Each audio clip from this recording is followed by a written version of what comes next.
Los próximos minutos queremos volver nuestra mirada a la diversidad cultural, a la antropología.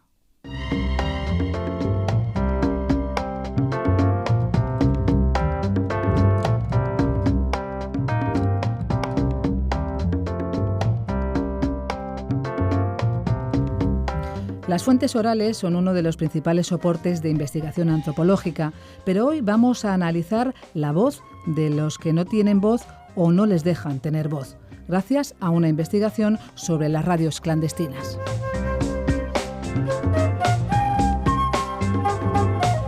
La profesora de Antropología Social y Cultural de la UNED, Carmen Osuna, viene acompañada del autor de esta investigación, donde se analizan cuestiones de poder y resistencia.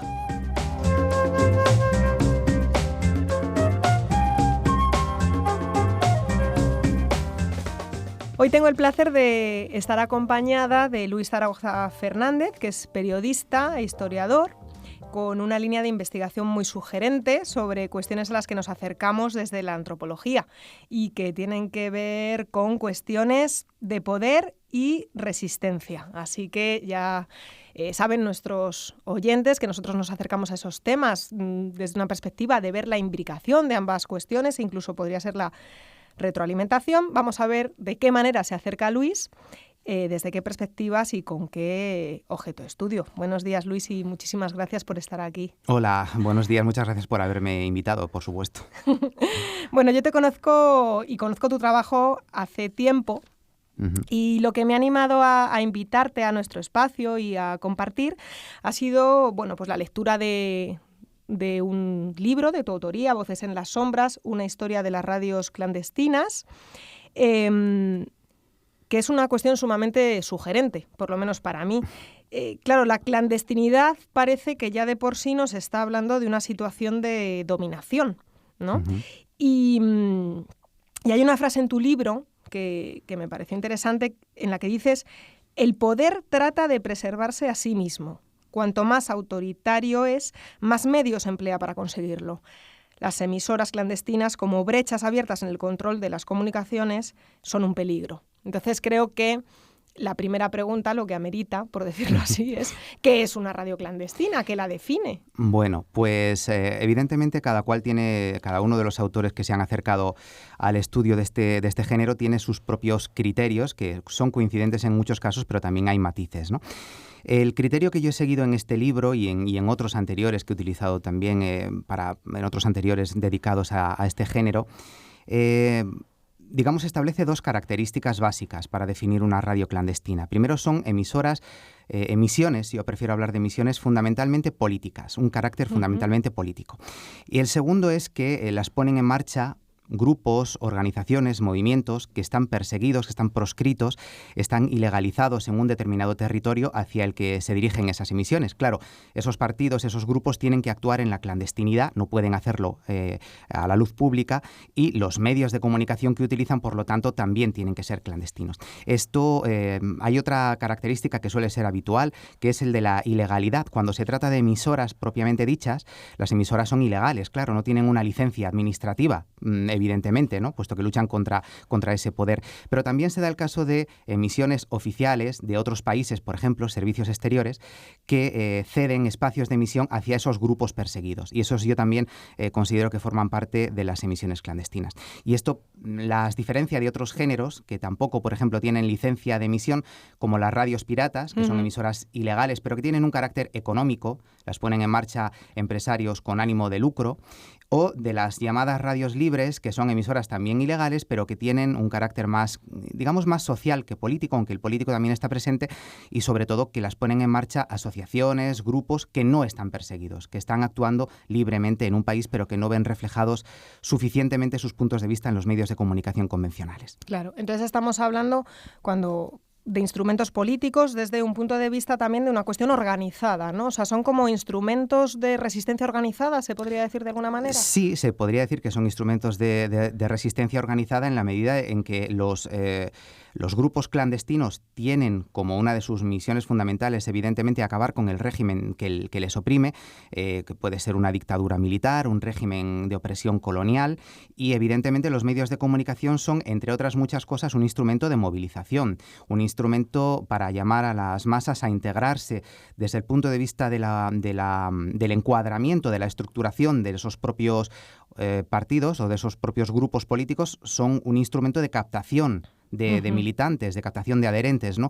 Y también son instrumentos que llevan a esos grupos digamos, a pedir a la gente que participe en determinadas movilizaciones, en determinadas huelgas, incluso que se una a las guerrillas y que incluso siga las consignas de los grupos políticos, aunque no estén encuadrados, porque esta es una característica importante de las radios clandestinas. Todas las radios clandestinas llaman a la gente a decir, no hace falta ser militante como tal, no hace falta formar parte de una célula, cualquiera que sienta como suya nuestra causa puede actuar siguiendo nuestras consignas. Entonces, evidentemente, es un instrumento, o buscan por lo menos ser un instrumento para formalizar esas resistencias a la autoridad. En algunos casos lo han conseguido y en otros pues evidentemente no, claro. Pues no. Claro, yo es que te escucho, eso lo dejo para más adelante, pero lo adelanto como pildorita para enganchar a las personas que nos estén escuchando, y es que hay un caso que ya sabes que lo hemos hablado varias veces, el de la radio de los hombres lobo, que es que no me cuadra para nada en esto. Ahí lo dejo para enganchar, ¿eh?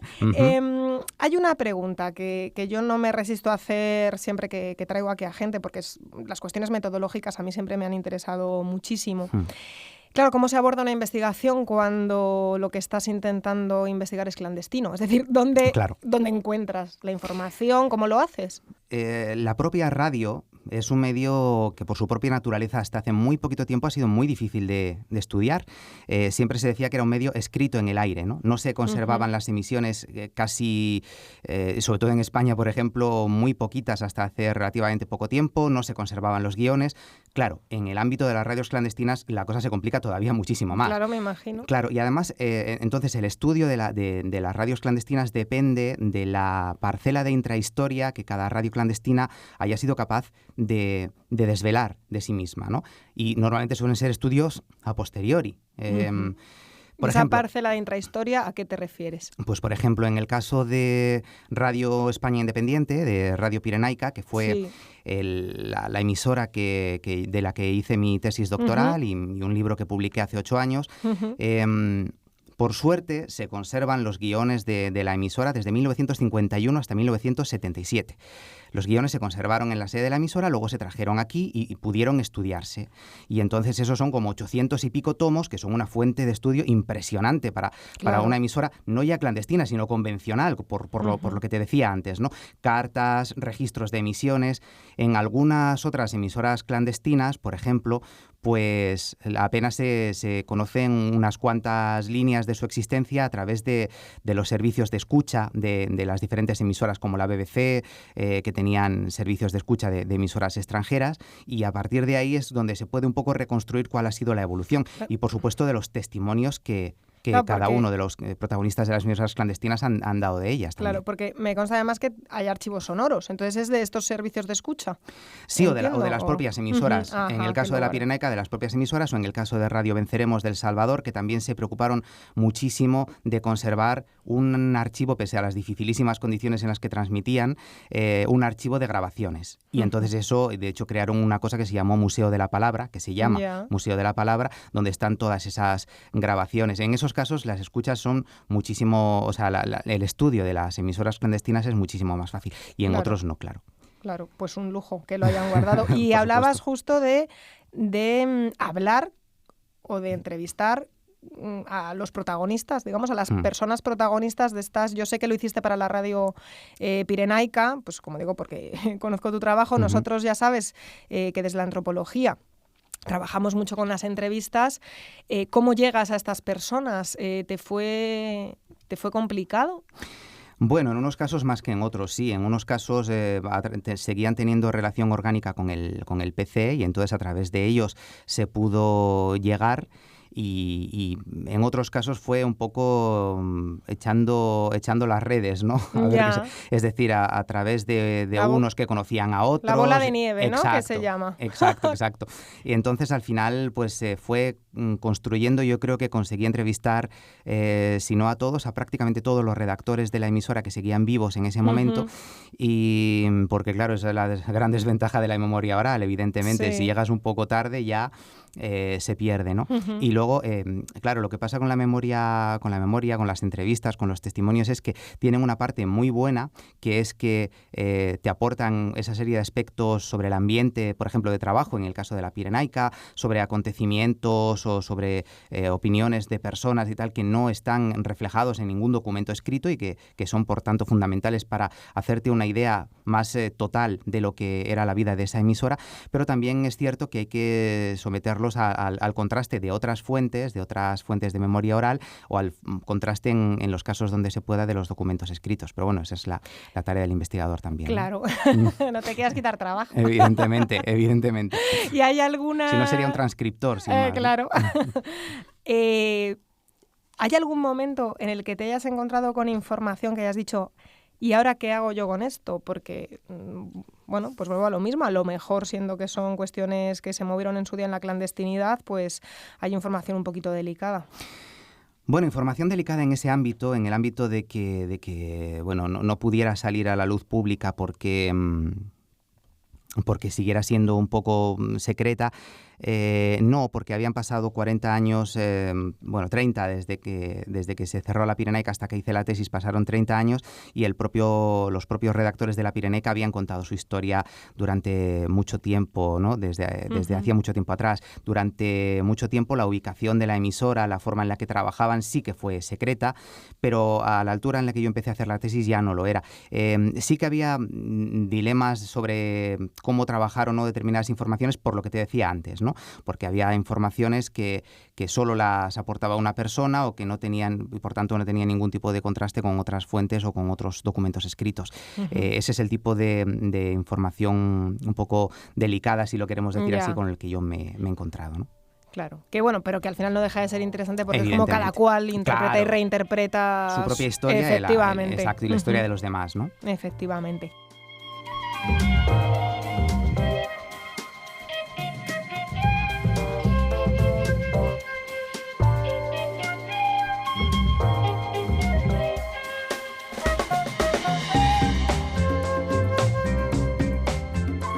Bueno, pues para meternos ya en harina, pero todavía no llego a los hombres lobo. Yo he rescatado uno de los casos que tratas, que es Radio Sandino, porque mientras que lo estaba leyendo, pues me recordó un poco a lo que decía James Scott, lo que James Scott llamaba el tema de las resistencias cotidianas, que es cierto que él desvinculaba de movimientos, por así decir, más organizados o movimientos más ideológicos, pero bueno, extrapolando la idea, cuando estaba leyendo esto de Radio Sandino, llega un momento que dices que hay un llamamiento, ¿vale?, de las personas de la radio a la población a hostigar al gobierno utilizando al mismo tiempo tanta agua y electricidad como fuera posible. Y ahí lo dejas. Eso a mí me suena un poco a un llamamiento de una resistencia pues cotidiana, ¿no? Pero no sé a qué te refieres. No sé si nos lo puedes explicar y nos hablas un poquito de la Radio Sandino también. Vale. Bueno, si al hilo de lo que decías tú de la resistencia cotidiana y de las radios clandestinas, en términos generales sí que hay una cosa que yo creo que sí que entronca la escucha de la radio clandestina en general con el ámbito de la resistencia cotidiana, porque muchos oyentes la veían como tal, ¿no? Es decir, con independencia de que luego acabaran o no siguiendo las consignas de las organizaciones que ponían en marcha esas emisoras, el hecho de escuchar una emisora en el interior de su casa, porque, digamos, la imagen que tenemos asociada, yo creo que es uno de los mitos un poco del siglo XX, ¿no? Es decir, porque es común a diferentes épocas, a diferentes países, es la imagen, de hecho, que yo por eso he querido que estuviera en la portada del libro, ¿no? Que es la de un hombre, siempre se habla de una persona escondida en la habitación más oculta de la casa, la cabeza tapada con una manta, la oreja pegada a un aparato de radio que suena al volumen más bajo posible para que absolutamente nada de lo que allí se oiga salga al exterior. Entonces, evidentemente, los casos de escucha de emisoras clandestinas luego fueron un poco más complejos. También hubo escuchas grupales, escuchas en comunidades rurales, pero el hecho de que la persona, pese a adoptar todas esas precauciones, porque la escucha de esas actividades estaba prohibida, incluso castigada a veces con penas muy graves. Pese a todos esos riesgos y con todas esas precauciones, siguieran escuchándola, evidentemente eso es un acto de resistencia, es un acto de compromiso, es un acto de afirmación de una independencia, si se quiere, como mínimo moral, con respecto a la propaganda oficial, a la propaganda que les llega del poder, ¿no? Sí, y que está socavando de alguna manera este poder. Que está socavando el poder y la ideología que ese poder transfiere, ¿no? ¿Y lo de la electricidad? Lo de la electricidad. Bueno, ¿El agua? Esta es de la primera etapa de Radio Sandino. Digamos que hay una primera Radio Sandino en 1959 vinculada a una invasión convencional, a una invasión de lo que se llamaba la Legión del Caribe, que quería, digamos, invadir Nicaragua con un ejército convencional, y entonces lo que se animaba era a una participación activa de la población, creando un poco el caos. Es decir, si todo el mundo se pone al mismo tiempo a utilizar todos sus electrodomésticos y encender todas las luces, los generadores eléctricos saltan. Y se provoca, evidentemente, un caos organizativo, un caos es ingobernable en ese momento la ciudad, ¿no? Y con el agua pasa lo mismo. Es decir, si todo el mundo se pone a abrir todos los grifos al mismo tiempo, pues evidentemente no hay posibilidad real de que los sistemas de abastecimiento, digamos, den toda el agua que la población reclama. Entonces lo que se procuraba era precisamente eso, ¿no? Que se provocara un caos. Y sumir en el caos la... Claro, evidentemente el gobierno Somoza para poder contribuir de alguna manera a que ese caos facilitara la invasión de ese ejército convencional, ¿no? Luego eso no se consiguió, la invasión de la Legión del Caribe fue un fracaso realmente, y Radio Sandino desapareció durante mucho tiempo, porque esta es una Radio Sandino anterior a la propia creación del Frente Sandinista, ¿no? Por tanto. Entonces luego se creó el Frente Sandinista y a finales de los años 70 a alguien se le ocurrió rescatar, de hecho se dice que el primer transmisor de la nueva Radio Sandino fue el mismo que el de la vieja Radio Sandino, que había quedado por ahí en algún rincón olvidado, ¿no? Y entonces a partir de ahí se inicia la segunda etapa de Radio Sandino, vinculada al Frente Sandinista y a la guerra de liberación, digámoslo así, ¿no? A la ofensiva final, sobre todo, que es donde tiene más importancia Radio Sandino, a partir de que se unifican las tres tendencias del FSLN y se desata la ofensiva final contra la dictadura de Somoza, porque se transmitían no solo las noticias del avance de los diferentes frentes, sino también lo que decíamos antes de la resistencia, pues por ejemplo, instrucciones para las guerrillas urbanas, o había una cosa muy curiosa que era la invitación a través de la música, de consignas de cómo se creaban explosivos populares. Es verdad, y cómo se tenía a punto el rifle, ¿no? Claro, primero, cómo desarmar los fusiles y las carabinas para que no tuvieran problemas los soldados, y también cómo fabricar con distintos elementos químicos explosivos populares, que llamaban ellos, para que la gente que quisiera espontáneamente se uniera a la insurrección en las ciudades y pueblos cuando se desatara, ¿no? Entonces, evidentemente, es un caso claro también de unión entre la resistencia y la radio clandestina, ¿no? Estamos entrando a la fase final del programa y veo que no me da tiempo. Y vamos allá con entonces el tema de los hombres lobo, que te decía al principio que, claro, cuando te oigo hablar de radios clandestinas y luego llego a este epígrafe, pues no me cuadra. Es verdad que tendemos a...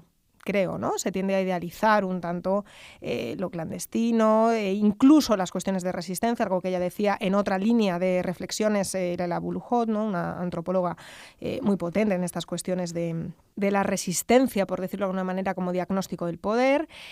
Pero bueno, claro, yo en esta idea, si quieres, un poquito más idealista, por decirlo así, llegó a esta radio, que de repente es una radio de nazis. A ver, ahora me sacarás a lo mejor del error, en defensa del régimen nazi, cuando se está cayendo en un clarísimo ejemplo, además de un nacionalismo autoritario y genocida, ¿no? O sea, es un clarísimo, esta radio se convierte de alguna manera en un clarísimo diagnóstico de la caída del régimen nazi, pero en defensa de este régimen. ¿Nos puedes explicar, por favor, este caso tan interesante? Vamos a ver, la Radio de los Hombres Lobo efectivamente es una emisora en defensa del régimen nazi, pero de un régimen nazi ya derrotado. O en trance de ser derrotado, ¿no? Es verdad que la resistencia, la radio clandestina siempre se identifica con la causa de la libertad. Es cierto también, y en el libro Voces en las Sombras aparece, que ha habido emisoras clandestinas revolucionarias y también ha habido emisoras clandestinas contrarrevolucionarias. Cuando determinados grupos, después de que triunfara una revolución, se sentían perseguidos por esa revolución, ¿no? Entonces, en el caso de la Radio de los Hombres Lobos, lo que decías de que es un diagnóstico de la caída del régimen nazi, es cierto, y precisamente es lo que la convierte en una emisora clandestina, porque lo que están preparando, digámoslo así, es precisamente la clandestinidad de ese régimen nazi, ¿no? Es una radio, el movimiento que da soporte a la radio, que es el movimiento Werwolf, el movimiento de los hombres lobos, es un movimiento guerrillero que los nazis solo empiezan a crear en noviembre del 44, es decir, ya hay tropas combatiendo en suelo alemán. Estamos en una fase totalmente de retirada. Hasta ese momento nunca se habían planteado poner en marcha un movimiento clandestino y una radio clandestina, ¿no? Y bueno, precisamente lo curioso de la Radio de los Hombres Lobo es que el país que había asombrado al mundo con su ejército convencional, digámoslo así, de repente se vio obligado a adoptar tácticas guerrilleras, tácticas que habían sufrido ellos como ocupantes en Francia, en Yugoslavia. Entonces se dan cuenta de que, bueno, si en esos países una población aparentemente derrotada fue capaz de crear un movimiento guerrillero que desembocó en algunos casos en una insurrección abierta o que en otros casos pudo apoyar a otros ejércitos, ¿por qué no vamos a conseguir nosotros lo mismo en Alemania? Sobre todo teniendo en cuenta que, tú lo decías también, en ese momento a lo que se apela en la visión original de la Radio de los Hombres Lobo es no vamos a dirigirnos a los camaradas, no vamos a dirigirnos a los nazis, vamos a dirigirnos a todos los ciudadanos, porque de lo que se trata ya es de defender la patria, digamos, de evitar un segundo Versalles, ¿no? Una segunda humillación. Entonces, de lo que se trata es, primero, de conseguir que haya grupos guerrilleros que actúen en la retaguardia de las tropas aliadas en las zonas de Alemania ya conquistadas. Sí. Y luego, en una segunda fase, digamos, cuando cae todo el régimen nazi, los últimos que intentan seguir con el movimiento lo que pretenden es hacer la vida imposible para los aliados, como lo habían hecho los franceses o los yugoslavos a los alemanes, ¿no? Entonces, al final, lo que demuestra es que, y desde luego la radio clandestina se convirtió en un elemento de propaganda para galvanizar un poco al pueblo a favor del movimiento de los hombres lobo. Luego la cosa no cuajó, no quedó prácticamente en nada porque evidentemente una radio clandestina solo es útil, y el propio movimiento clandestino solo es útil cuando se apoya en un ambiente y en unas masas, ¿no? Predispuestas a continuar, a seguir esas consignas. Ni los jerarcas nazis, que estaban ya en una política de sálvese quien pueda, ¿no? Ni los oficiales, que bastante tenían con contener en los frentes a los aliados, ni la propia población civil, que estaba ya muy harta de bombardeos y de sacrificios, estaban como para esas experiencias, ¿no?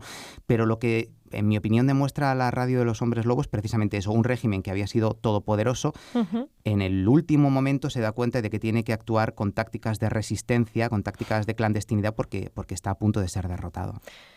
Que me parece también una muestra de lo complejísimo que es tu objeto de estudio. Es un objeto de estudio. Sí, yo creo que es interesante, ¿no? Pero... Luis, estamos ya, por decir, fuera de tiempo, pero a mí me gustaría terminar el programa hablando en un par de minutos de esas radios clandestinas o de esas emisiones clandestinas, no sé qué es más correcto decir, que siguen en activo. Es decir, porque hemos hablado de Radio Andino, de esta de los hombres lobo, pues eso, los años 40, pero es que hoy en día, estas emisoras de las que tú hablas, por ejemplo, la promovida por el Ejército Zapatista de Liberación Nacional, ¿no? Cómo se convierten estas emisiones en un actor o en un agente fundamental de la lucha por los derechos de los pueblos indígenas en México, por así decir, o las radios en Siria. No sé si nos puedes decir brevemente, ya para concluir, Sí. pues lo que tú quieras. Radios en Siria que efectivamente siguen estando ahí, en algunos casos desde fuera del país, pero en otros desde la propia Siria, emitiendo en FM en condiciones verdaderamente complicadísimas, por supuesto, ¿no? Porque siguen pensando que hay que difundir un mensaje también de no solo de organización, de encuadramiento, sino incluso de esperanza y es curioso, de humanidad también, ¿no? En algunos casos, ¿no? De seguir recordando que hay vida más allá de la guerra. Claro, las radios clandestinas, las emisiones clandestinas nacieron en los años 30 cuando se dieron dos circunstancias. Una circunstancia política, hemos dicho antes, unos grupos oprimidos, y una circunstancia técnica, lo que yo llamo la perspectiva de impacto. Es decir, la radio era suficientemente importante ya para que esos grupos oprimidos se plantearan no hacer propaganda escrita, como habían hecho hasta entonces, sino también utilizar la radio. Hoy, por desgracia, sigue habiendo muchos regímenes de opresión política en el mundo y, por suerte, la radio sigue viva. Con lo cual, evidentemente, aunque la radio clandestina, el concepto de radio clandestina nos pueda sonar a algo del pasado, pues claro, nos suena algo del pasado aquí, en Europa, en el mundo, ¿no? más cómodo en este momento, ¿no? Pero claro, sigue habiendo otras muchas zonas donde esas radios, y además son zonas en las que en muchos casos Internet no llega o llega con muchísimas dificultades, y la radio convencional sigue siendo un elemento importantísimo para todo, no solo en el ámbito clandestino, sino para estructurar las comunidades y como fuente de información y como fuente de servicio público. Entonces, evidentemente, la radio clandestina yo creo que se reconvierte, se está transformando, no es exactamente igual que lo era hace 40 o 50 años, pero sigue viva y lo seguirá mientras sigan dándose esas circunstancias, es decir, mientras haya gente que las siga necesitando y mientras haya gente que esté dispuesta a ponerlas en marcha. Muy bien, pues nos quedamos con esta idea. Muchísimas gracias, Luis, hemos aprendido muchísimo. A vosotros. Hasta otro día. Hasta luego.